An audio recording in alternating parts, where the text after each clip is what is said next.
Assalamualaikum warahmatullahi wabarakatuh. Perkenalkan, nama saya Suyanto. Saya mahasiswa dari LPTK UIN Raden Intan Lampung. Di sini saya akan menampilkan video pembelajaran problem based learning. Selamat menyaksikan. Assalamualaikum warahmatullahi wabarakatuh. Waalaikumsalam warahmatullahi wabarakatuh.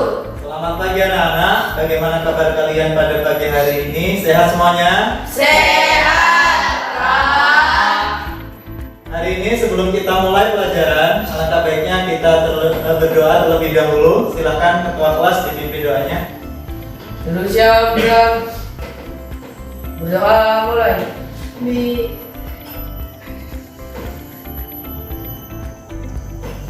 Berdoa selesai. Terima kasih untuk ketua kelas tadi sudah memimpin doa. Mudah-mudahan kita yang menuntut ilmu hari ini diberikan banyak keberkahan oleh Allah Subhanahu wa taala. Amin Allahumma. Amin. Selanjutnya di sini kita akan murojaah ya atau membaca surat-surat pilihan yang ada di dalam juz 30. Nah, untuk hari ini, untuk pertemuan kali ini yang akan kita baca yaitu Quran surat Al-Ikhlas ayat 1 sampai 4. Silakan anak-anak mengambil sikap yang baik, tawadhu kepada Allah dan bersama-sama membaca Quran surat Al-Ikhlas ayat 1 sampai 4. Yuk kita awali dengan bertawuz. A'udzu billahi minasy syaithanir rajim. Bismillahirrahmanirrahim. Qul huwallahu ahad. Allahus samad. Lam yalid wa lam yulad. Walam yakul lahu kufuwan ahad. Shadaqallahul azim. Terima kasih untuk anak-anakku semuanya. Mudah-mudahan kita yang membaca ayat Al-Quran hari ini walaupun hanya sedikit mendapatkan banyak pahala dari Allah Subhanahu wa taala. Amin ya. Amin. Ada yang tahu mengapa Bapak menyuruh kalian membaca Quran surat Al-Ikhlas ayat 1 sampai 4 hari ini? Tidak ada yang tahu? Ya. Itu masih berhubungan dengan materi kita hari ini ya. Nah ya, terkait masalah keimanan kepada Allah Subhanahu wa taala. Jadi manfaat ataupun kandungan dari Quran surat Al-Ikhlas itu salah satunya dapat meningkatkan keimanan kita kepada Allah Subhanahu wa taala ya. Mudah-mudahan kita semua masih tetap istiqomah membaca Al-Quran. Satu hari satu ayat tidak masalah ya. Itu adalah salah satu bentuk kita kalau kita tuh beriman pada kitab-kitab Allah Subhanahu wa taala. Nah, untuk selanjutnya di sini Bapak akan mengecek kehadiran kalian terlebih dahulu. Yang pertama di sini ada Adelia, Adelia? Hadir. Adi Purwanto. Yang terakhir Yani Dwi Sastika. Hadir. Alhamdulillah hari ini hadir semua ya. Ya. Sebelum Bapak mulai, di sini Bapak akan menyampaikan tujuan pembelajaran, ya nak?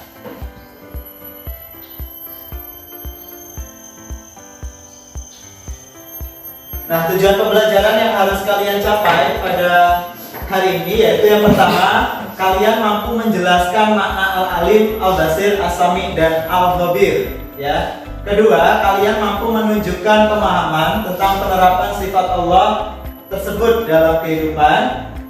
Selanjutnya, kalian mampu melakukan refleksi terhadap peran sifat-sifat Allah dalam kehidupan pribadi kalian. Yang terakhir, kalian mampu menanamkan akhlak mulia dengan meneladani sifat Allah dalam perilaku sehari-hari kalian. Seperti itu ya, paham?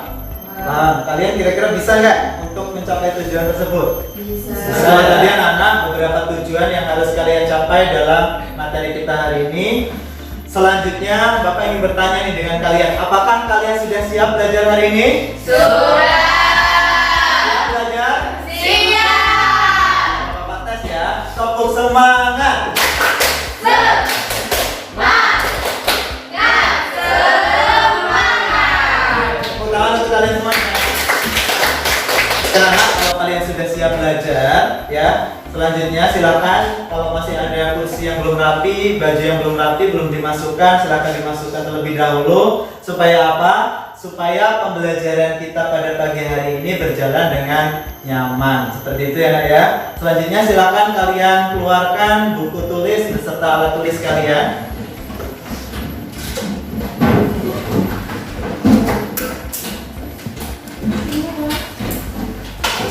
Sudah dikeluarkan semuanya? Sudah siap. Berarti kalian sudah siap untuk belajar hari ini ya? Sudah. Karena hari ini pembahasan kita tentang Asmaul Husna. Namun sebelum Bapak lanjutkan ke materi kita hari ini, Bapak ingin bertanya materi yang sudah kita bahas di minggu yang lalu tentang apa, Nak? Nah, siapa di sini yang bisa menyebutkan atau menjelaskan pengertian malaikat? Tunjuk tangan. Ya, Minta silakan. Malaikat adalah makhluk Allah yang diciptakan dari nur atau cahaya. Ya, benar sekali. Bertepuk tangan untuk Minta. Jadi malaikat itu adalah makhluk Allah yang diciptakan dari nur ataupun cahaya. Nah, berapa jumlah malaikat? Ada 10. Siapa yang bisa menyebutkan 5 malaikat beserta tugasnya? Coba si Naswa. Silakan Naswa. Malaikat yang pertama? Jibril menyampaikan wahyu. Ya, kedua? Mikail memberi rezeki. Ya, selanjutnya? Israel mencabut nyawa. Nah, itulah ya materi kita minggu lalu. Sepertinya kalian sudah paham tentang materi kita minggu lalu. Saat ini, untuk hari ini kita akan belajar tentang Asmaul Husna. Apa itu Asmaul Husna? Asmaul Husna terdiri dari 2 suku kata, Asma dan Husna. Asma bisa disebut dengan ismun yang artinya adalah nama. Sedangkan Husna itu artinya bagus atau indah. Jadi Asmaul Husna artinya nama-nama Allah yang bagus dan indah. Nah, Asmaul Husna berjumlah 99 nama. Akan tetapi di bab ini akan kita bahas hanya 4 nama Asmaul Husna. Yang pertama ada apa di situ? Al-Alim yang artinya Allah Maha Mengetahui. Yang kedua, Al-Khabir artinya Allah Maha Bersayap. Yang ketiga, As-Sami yang artinya Allah Maha Mendengar. Terakhir ada Al-Basir, Allah Maha Melihat. Nah, untuk lebih jelasnya ya, di sini Bapak sudah menampilkan atau memberikan beberapa gambar ya terkait tentang Asmaul Husna tadi. Yang pertama, silakan kalian perhatikan di situ ada gambar apa, Nak? Seorang ibu yang sedang mengajari anaknya belajar. Apa artinya dari situ? Itu adalah salah satu bentuk pengamalan dari sifat Allah Al-Alim, Allah Maha Mengetahui. Artinya apa? Kita sebagai manusia harus belajar dengan sungguh-sungguh. Kalau kita pengen menjadi orang yang pintar, ya Nak, pengen pengetahuan kita luas, kita harus belajar supaya Allah yang Maha Tahu bisa memberikan banyak pengetahuan kepada kita. Kedua, di situ ada gambar apa? Ada 3 siswi yang sedang berdiskusi. Salah satunya ada yang memberitahu temannya. Nah, itu adalah salah satu bentuk pengamalan dari sifat Allah Al-Khabir yang artinya Allah Maha memberi tahu. Artinya apa, Nah? Kita sebagai manusia harus memberitahu kalau kita tahu sesuatu. Kita jangan pelit, ya. Contohnya di dalam kelas nih, teman kalian ada yang pintar matematika. Di sini siapa yang pintar matematika? Naswa, ya. Naswa pintar matematika. Ternyata teman-teman yang lain belum paham tentang matematika. Berarti Naswa memberitahu temannya. Nah, itu adalah salah satu bentuk kita sudah mengamalkan sifat Allah Al-Khabir. Selanjutnya, ya, di sini ada 2 gambar. Gambar yang pertama ada seorang anak yang menutup mata, kedua menutup telinga, dan yang terakhir menutup mulut. Itu artinya apa?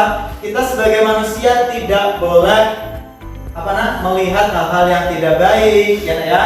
Apalagi kita tidak boleh mendengar hal-hal yang tidak baik. Yang terakhir, kita tidak boleh berbicara hal-hal yang tidak bermanfaat. Karena apa?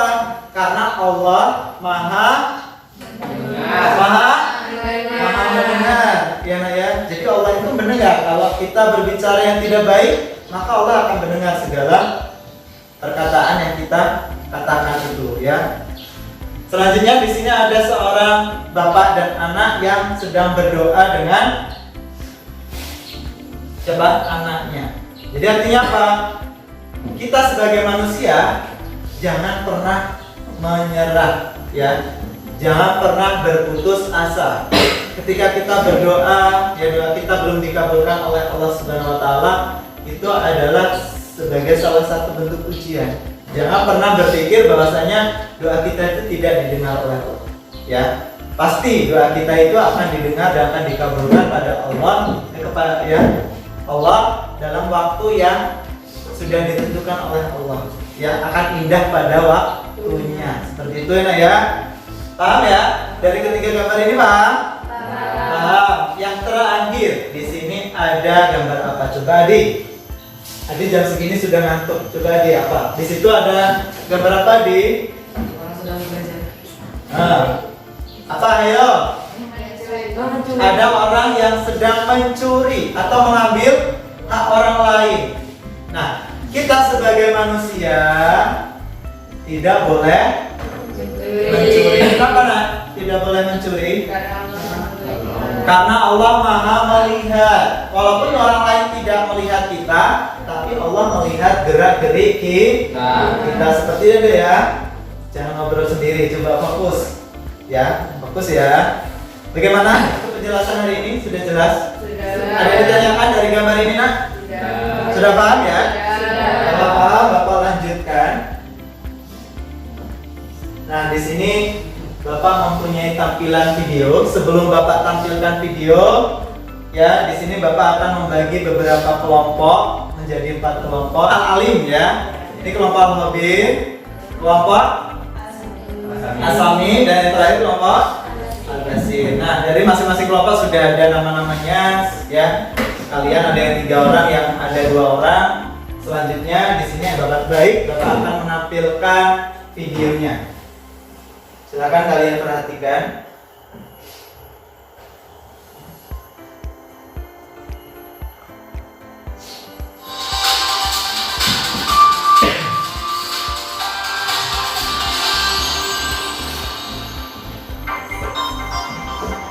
Meski genderang perang melawan kejahatan korupsi telah digaungkan, kasus korupsi di Indonesia terus mengalami peningkatan.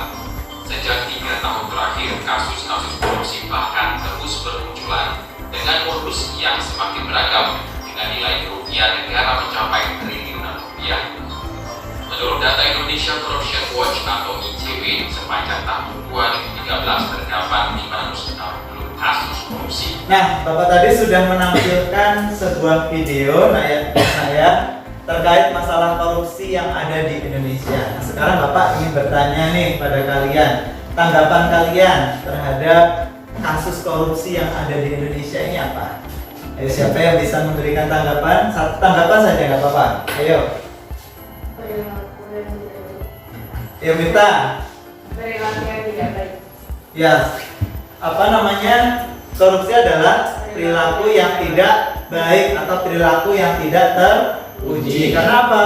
Karena mengambil hak orang lain, ya, untuk kepentingan pribadi. Yang jelas di situ merugikan diri sendiri dan orang lain. Yang pastinya akan mendapatkan dosa yang besar dari Allah Subhanahu wa Ta'ala. Seperti itu nah ya. Jadi sekarang tugas kalian setelah Bapak tampilkan video tersebut, dari masing-masing kelompok yang sudah Bapak bagi tadi, ya, kalian Bapak berikan tugas. Di situ masing-masing kelompok ada 3 tugas, ya, ya. Diperhatikan. Untuk kelompok pertama, menjelaskan makna al-alim, ya, memberikan contoh penerapan dalam kehidupan sehari-hari dan mengkaitkan sifat Allah al-alim dengan perilaku korupsi. Kan kalian tadi sudah menonton video ya. Selanjutnya di poin ketiga, kalian mengkaitkan ya sifat al-alim, al-khabir, as-sami dan al-basir dengan sifat koruptor ya. Jadi tugas kalian adalah mencari penyebab seorang itu melakukan korupsi ya. Dan setelah itu kalian kaitkan dengan materi kita hari ini dan selanjutnya kalian mencari solusi. Kira-kira bisa dipahami? Bisa. Ada yang perlu dipertanyakan? Tidak. Kalau tidak, sekarang silahkan kalian kerjakan sesuai kelompok ya. Bapak kasih waktu durasi 15 menit. Silahkan.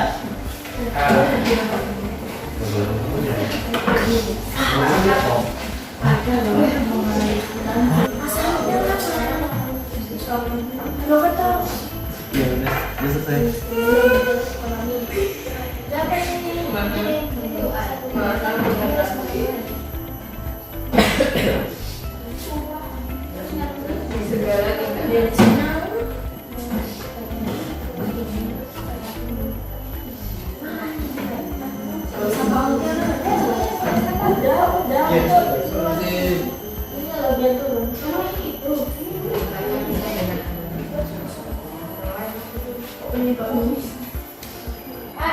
Ya. Ini gimana Pak yang nomor 3?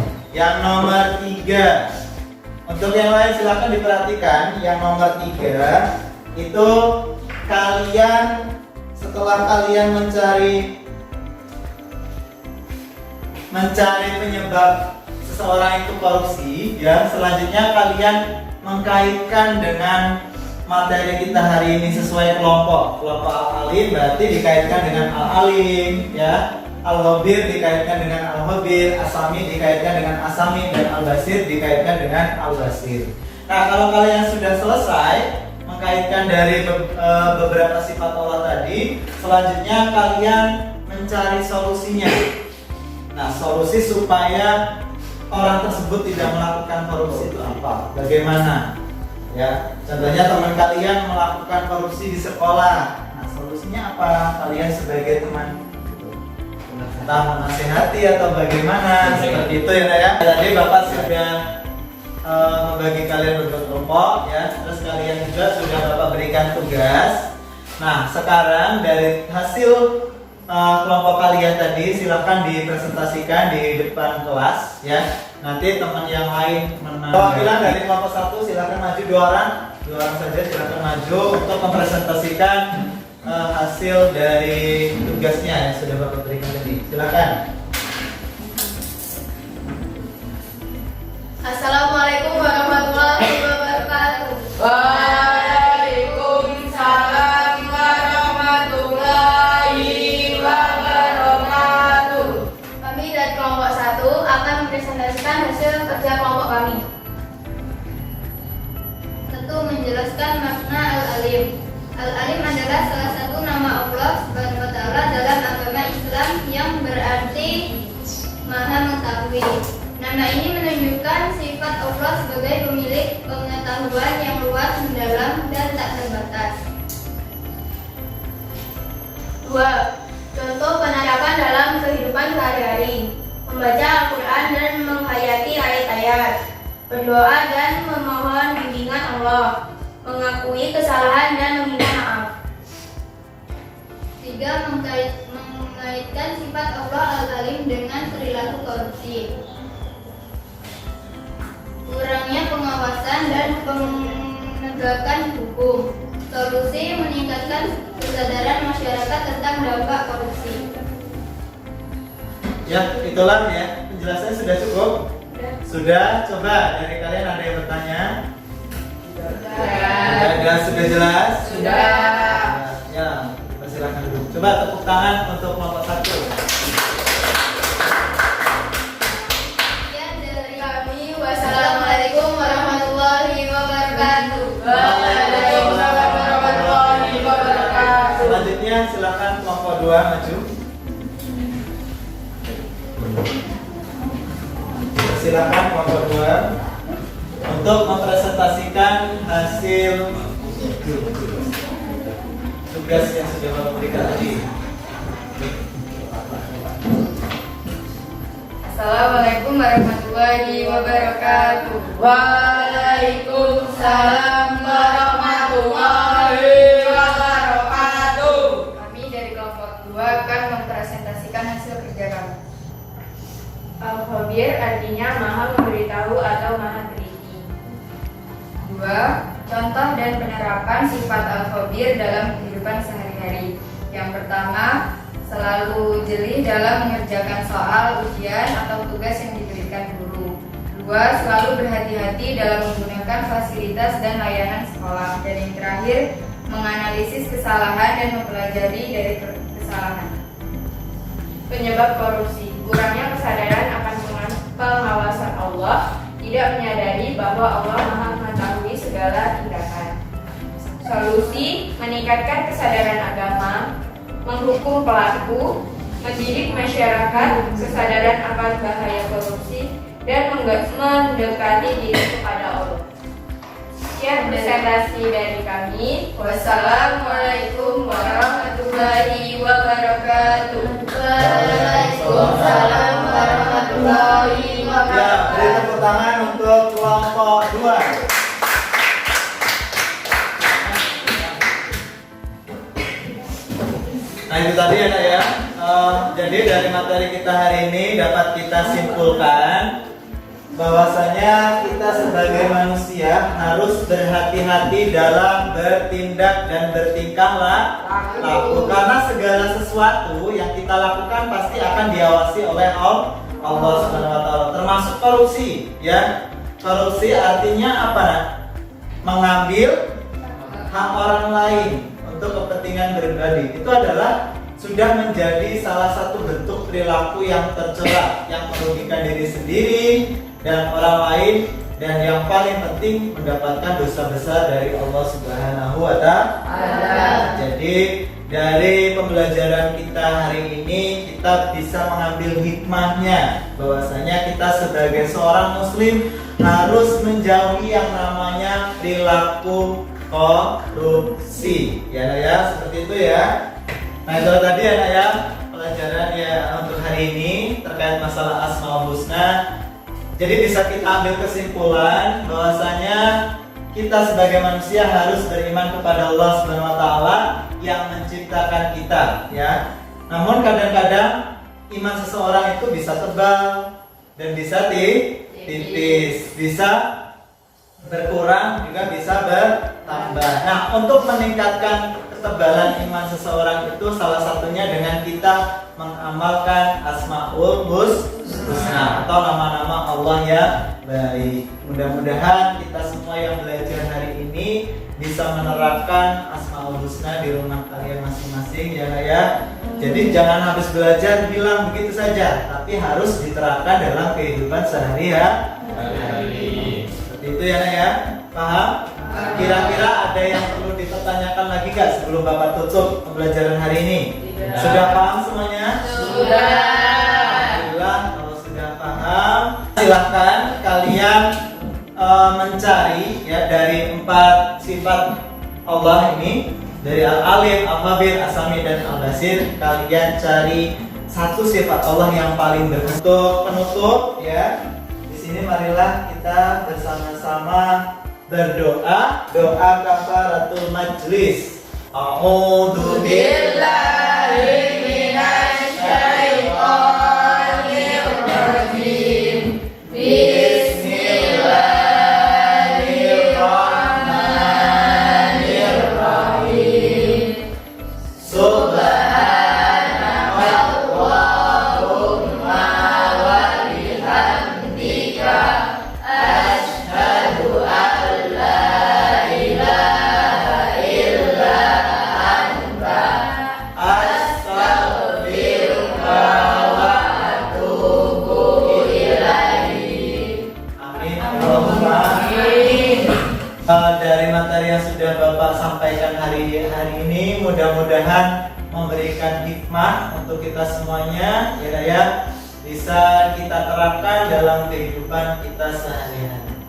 Mungkin hanya itu ya yang dapat Bapak sampaikan pada kesempatan hari ini. Kurang dan lebihnya Bapak mohon maaf.